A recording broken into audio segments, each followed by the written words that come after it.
Pernahkah kamu mengikuti kegiatan perkemahan di sekolahmu? Pada kegiatan tersebut, adakah acara api unggun?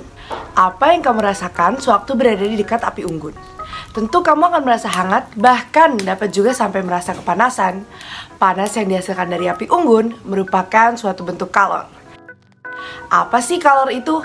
Bagaimana kalor dari api unggun dapat sampai ke tubuh kita?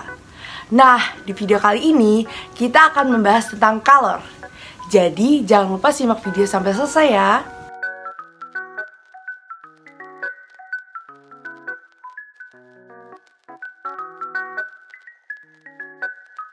Assalamualaikum warahmatullahi wabarakatuh. Tabi pun. Halo teman-teman, bagaimana kabarnya? Semoga selalu sehat dan tetap semangat ya. Di video kali ini kita akan belajar tentang kalor. Sebelum memulai pembelajaran, ada baiknya kita berdoa terlebih dahulu. Berdoa mulai.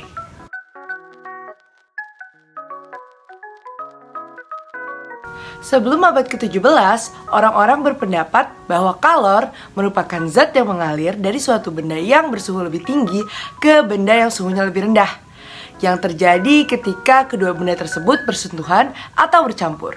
Tetapi, jika kalor merupakan suatu zat, tentunya akan memiliki massa. Namun ternyata, benda yang dipanaskan, massanya sama sekali tidak bertambah. Sebelum mengenal tentang kalor lebih jauh, tahu nggak sih, ternyata peristiwa yang melibatkan kalor sering kali kita jumpai dalam kehidupan sehari-hari loh. Misalnya, ketika kita memasak air dengan menggunakan kompor. Air yang semula dingin, lama-kelamaan akan menjadi panas. Mengapa ya air tersebut menjadi panas? Air menjadi panas karena mendapat kalor. Kalor yang diberikan pada air mengakibatkan suhu air menaik. Dari mana sih kalor itu? Kalor berasal dari bahan bakar. Dalam hal ini terjadi perubahan energi kimia yang terkandung dalam gas yang berubah menjadi energi panas atau kalor yang dapat memanaskan air. Kalor bukanlah suatu zat, akan tetapi kalor adalah suatu bentuk energi yang merupakan suatu besaran yang dilambangkan dengan Q dengan satuan joule dan kalori. Hubungan antara satuan joule dan kalori adalah 1 kalori sama dengan 4,2 joule dan 1 joule sama dengan 0,24 kalori. Adakah hubungan antar kalor yang diterima dan kalor yang dilepaskan suatu zat? Misalnya, ketika kita mencampurkan air dengan suhu lebih tinggi atau air hangat dengan air yang bersuhu lebih rendah atau air dingin. Nah, suhu air yang sebelumnya panas sekarang menjadi dingin. Dan suhu air yang sebelumnya dingin menjadi lebih panas.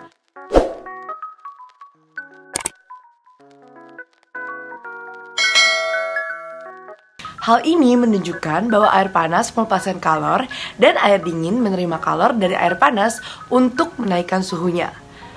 Semua benda nyatanya dapat melepas dan menerima kalor. Benda-benda yang bersuhu lebih tinggi dari lingkungannya akan cenderung melepaskan kalor. Demikian juga sebaliknya. Benda-benda yang bersuhu lebih rendah dari lingkungannya akan cenderung menerima kalor untuk menstabilkan kondisi dengan lingkungan di sekitarnya. Suhu suatu zat akan berubah ketika zat tersebut melepas atau menerima kalor. Dengan demikian, dapat diambil kesimpulan bahwa kalor dapat mengubah suhu suatu benda.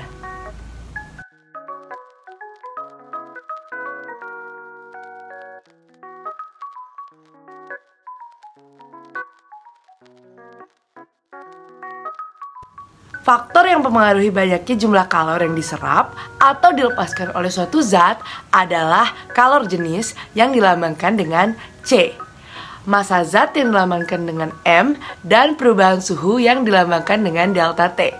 Karena hal ini terbentuklah persamaan kalor jenis dengan bentuk Q sama dengan M dikali C dikali delta T, dengan Q adalah banyaknya kalor yang diserap, M yaitu massa zat yang menerima atau melepas kalor, C yaitu kalor jenis zat dengan satuan J per kilogram derajat Celcius, dan delta T yang merupakan perubahan suhu dengan satuan derajat Celcius. Kalor jenis suatu zat adalah banyaknya kalor yang diperlukan oleh suatu zat bermassa 1 kg untuk menaikkan suhu 1 derajat Celcius. Sebagai contoh, kalor jenis air adalah 4200 Joule per kilogram derajat Celcius. Berarti kalor yang diperlukan untuk menaikkan suhu 1 kg air sebesar 1 derajat Celcius adalah 4200 Joule. Kalor jenis suatu zat dapat diukur dengan alat bernama kalorimeter. Suatu zat apabila diberi kalor terus-menerus dan mencapai suhu maksimum, maka zat akan mengalami perubahan wujud. Peristiwa ini juga berlaku jika suatu zat melepaskan kalor terus-menerus dan mencapai suhu minimumnya. Oleh karena itu, selain kalor dapat digunakan untuk mengubah suhu zat, kalor juga dapat digunakan untuk mengubah wujud zat. Contoh pertama kalor dapat merubah wujud suatu zat adalah menguap. Pada waktu air dipanaskan, akan tampak uap keluar dari permukaan air. Kenyataannya, ini menunjukkan bahwa pada waktu menguap, zat memerlukan kalor. Jika air dipanaskan terus-menerus, lama-kelamaan air tersebut akan habis. Habisnya air akibat berubah wujud menjadi uap atau gas. Peristiwa ini disebut menguap, yaitu perubahan wujud dari cair ke gas.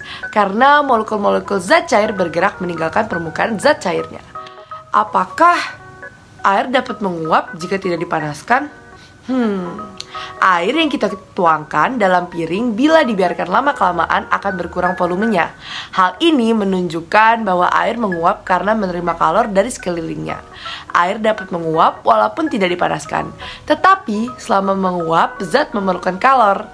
Mengapa tangki bensin pada kendaraan bermotor perlu ditutup rapat?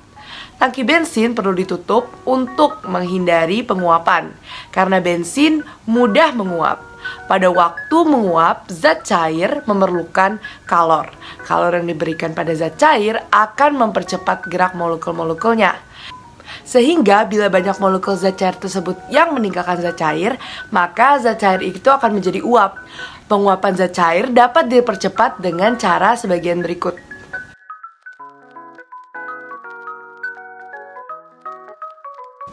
Yang pertama adalah memanaskan zat cair.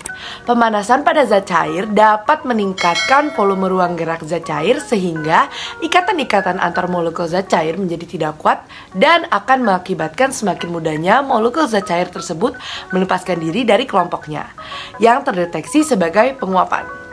Contohnya adalah pakaian basah yang dijemur di tempat yang mendapat sinar matahari lebih cepat kering dibandingkan dijemur di tempat yang teduh.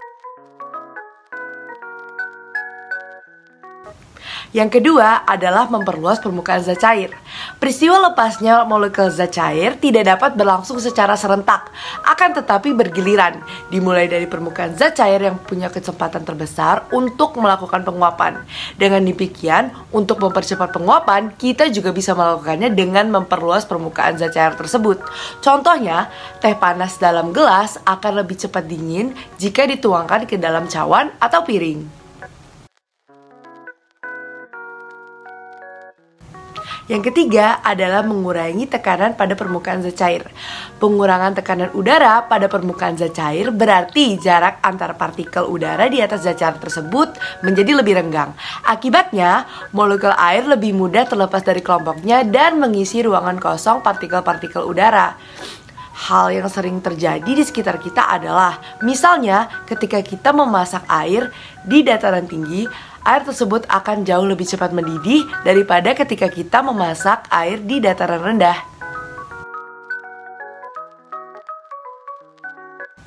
Yang keempat adalah meniupkan udara di atas zat cair. Pada saat pakaian basah dijemur, proses pengeringan tidak sepenuhnya dilakukan oleh panasnya sinar matahari. Akan tetapi juga dibantu oleh adanya angin yang meniup pakaian sehingga angin tersebut membawa molekul-molekul air keluar dari pakaian dan menjadikan pakaian yang kita jemur lebih cepat kering. Lalu, zat apa saja sih yang mudah menguap? Zat yang mudah menguap contohnya adalah bensin dan spiritus. Apakah yang terjadi jika bensin kita teteskan pada kulit? Ternyata bensin akan menguap dan kulit kita akan terasa dingin.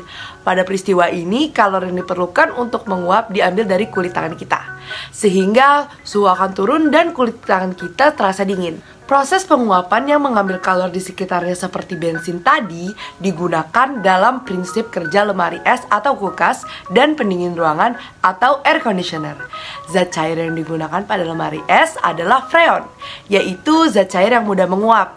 Cairan freon dipompa menuju ruangan lemari es melalui pipa. Setelah itu, cairan freon diuapkan dalam ruang pembeku pada tekanan rendah. Untuk menguapkan diperlukan kalor, dan kalornya diambil dari ruangan lemari es, sehingga ruangan bagian dalam lemari es menjadi dingin atau suhunya menjadi turun. Contoh kedua perubahan wujud yang disebabkan oleh kalor adalah mendidih. Mendidih adalah peristiwa penguapan zat cair yang terjadi di seluruh bagian zat cair. Peristiwa ini dapat dilihat dengan munculnya gelembung-gelembung yang berisikan uap dan air dan bergerak dari atas ke bawah dalam zat cair. Waktu air di dalam labu didih sudah tidak lagi mendidih, kemudian air tersebut disiram dengan air dingin, air di dalam labu tampak mendidih kembali. Berarti air dapat mendidih di bawah titik didih normalnya. Karena disiram dengan air dingin, maka tekanan di atas permukaan air di dalam labu berkurang, akibat sebagian uap mengembun. Prinsip menaikkan titik didih suatu zat dengan memperbesar tekanan digunakan untuk pembuatan panci pressure cooker atau panci tekan. Dengan ditutup rapat, air dalam panci tekan dapat mendidih di atas 100 derajat Celcius. Hal ini disebabkan tekanan udara dalam panci takkan menjadi lebih besar. Oleh karena itu, makanan yang dimasak dalam panci takkan lebih cepat masak dan duri ikan akan menjadi lunak. Zat cair yang mendidih jika dipanaskan terus-menerus akan berubah menjadi uap. Banyaknya kalor yang diperlukan untuk mengubah 1 kg zat cair menjadi uap seluruhnya pada titik didihnya disebut dengan kalor U atau kalor uap. Besarnya kalor uap dapat dirumuskan dengan Q sama dengan M dikali dengan U atau U sama dengan Q dibagi dengan M. Jika uap didinginkan akan berubah bentuk menjadi zat cair yang disebut mengembun. Pada waktu mengembun, zat melepaskan kalor. Banyaknya kalor yang dilepaskan pada waktu mengembun sama dengan banyaknya kalor yang diperlukan ketika waktu menguap. Dan suhu di mana zat mulai mengembun sama dengan suhu di mana zat mulai menguap. Contoh ketiga perubahan wujud zat yang disebabkan oleh kalor adalah melebur. Melebur adalah peristiwa perubahan wujud zat padat menjadi zat cair. Apakah pada waktu melebur terjadi perubahan suhu? Banyaknya kalor yang diperlukan untuk mengubah satu satuan massa zat padat menjadi zat cair adalah kalor lebur, yang dirumuskan sebagai Q sama dengan M dikali L atau L sama dengan Q dibagi dengan M. Jika zat cair yang didinginkan akan membeku, pada saat membeku, zat akan melepaskan kalor. Banyaknya kalor yang dilepaskan oleh satu satuan massa zat cair menjadi padat disebut dengan kalor beku. Yang kalor lebur sama dengan kalor beku dan titik lebur diartikan sama dengan titik beku. Telah dijelaskan bahwa melebur adalah salah satu perubahan wujud yang memerlukan kalor dan tidak mengalami perubahan suhu. Apakah besar tekanan juga mempengaruhi besar titik lebur suatu zat? Beras yang dimasukkan ke dalam panci berisikan air dan diletakkan di atas kompor menyala, lama-kelamaan akan menjadi nasi.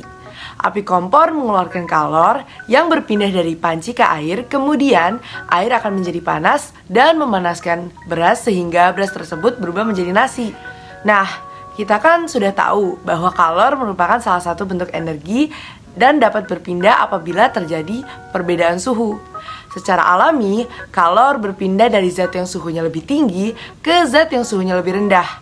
Nah, ada 3 cara dalam perpindahan kalor. Yang pertama yaitu konduksi atau melalui hantaran, yang kedua konveksi melalui aliran, dan yang ketiga radiasi atau melalui pancaran. Yang pertama adalah perpindahan kalor secara konduksi. Ketika kamu sedang duduk di kursi paling belakang dan ingin memberikan buku kepada temanmu yang duduk di kursi paling depan, apa yang akan kamu lakukan? Kamu dapat memberikan buku itu kepada temanmu yang duduk di depanmu. Lalu temanmu itu akan memberikannya kepada temanmu yang duduk di depannya lagi. Demikian seterusnya sampai buku itu diterima oleh temanmu yang duduk paling depan. Buku dapat sampai ke teman yang kamu tuju karena adanya perpindahan buku dari tangan ke tangan yang lainnya. Apakah temanmu yang memberikan buku ikut berpindah?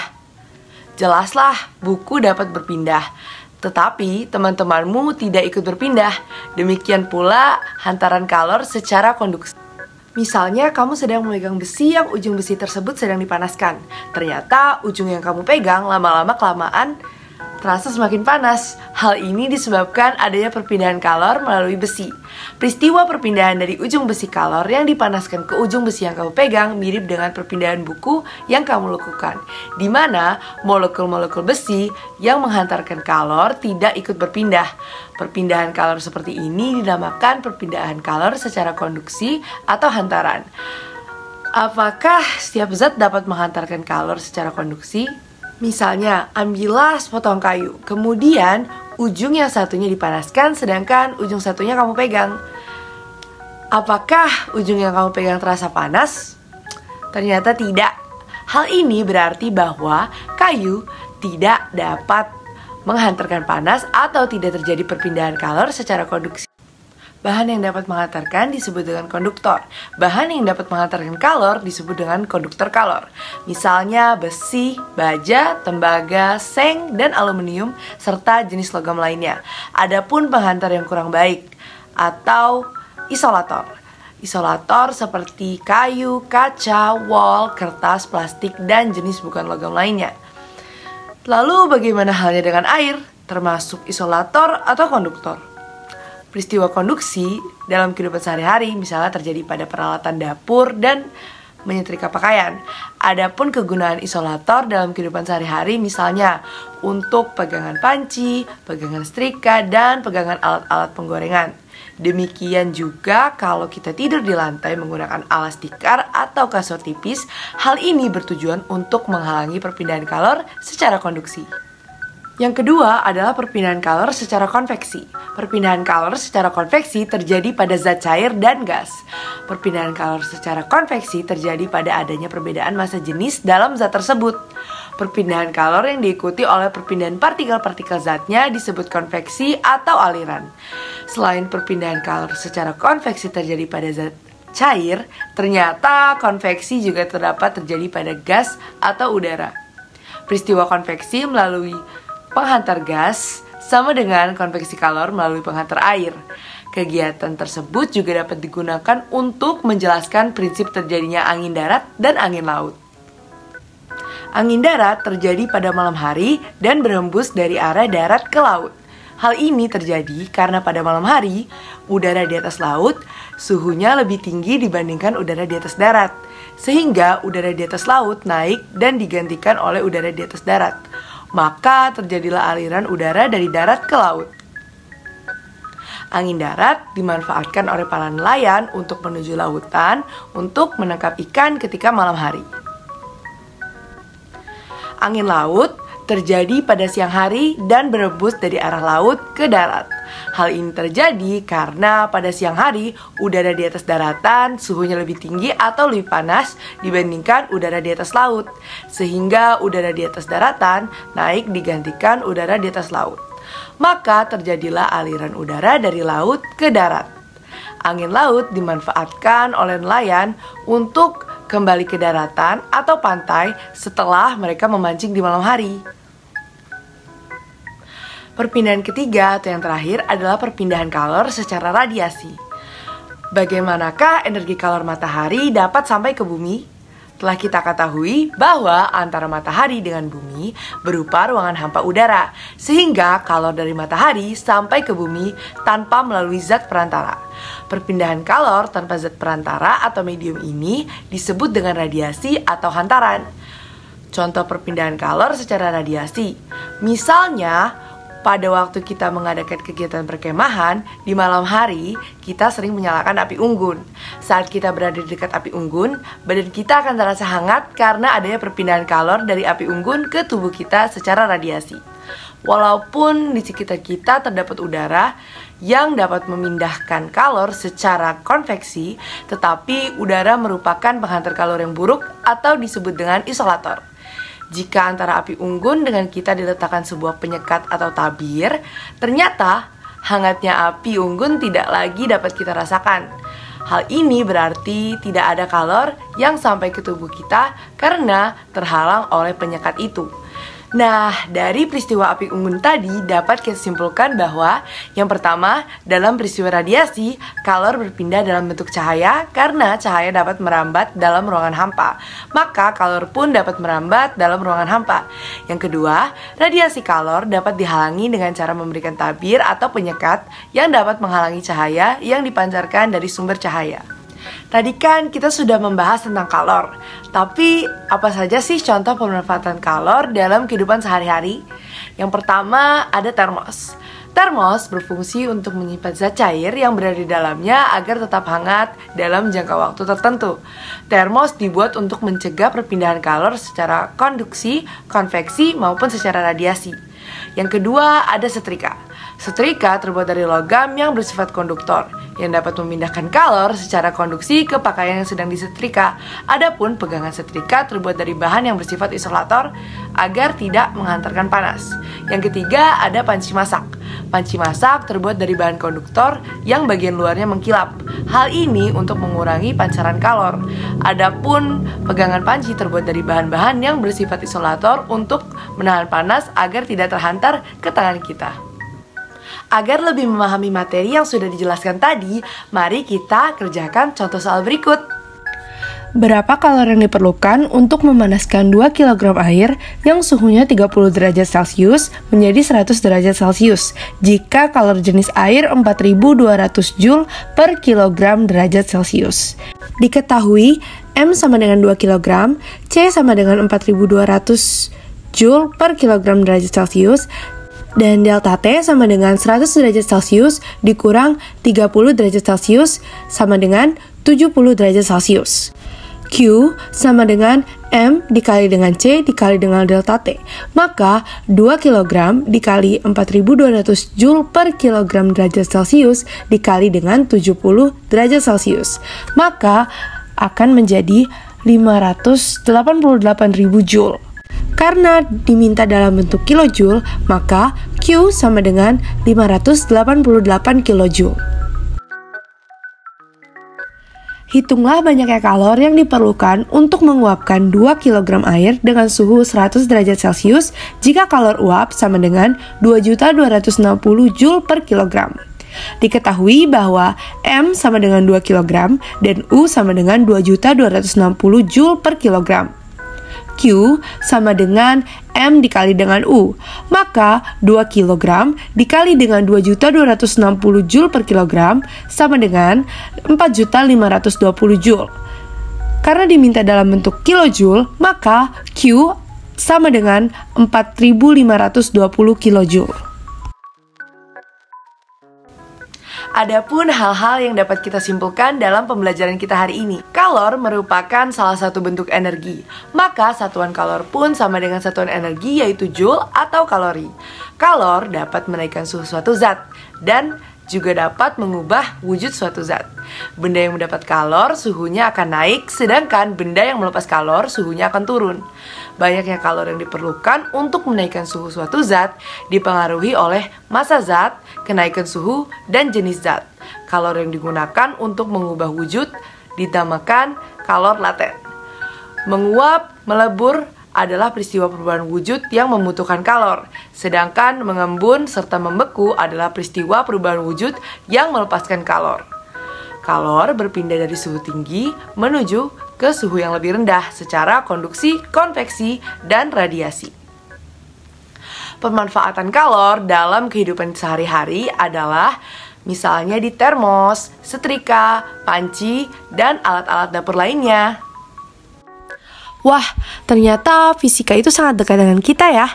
Untuk teman-teman yang sudah menonton, jangan lupa belajar di rumah dan baca bukunya. Terima kasih sudah menonton video ini sampai akhir.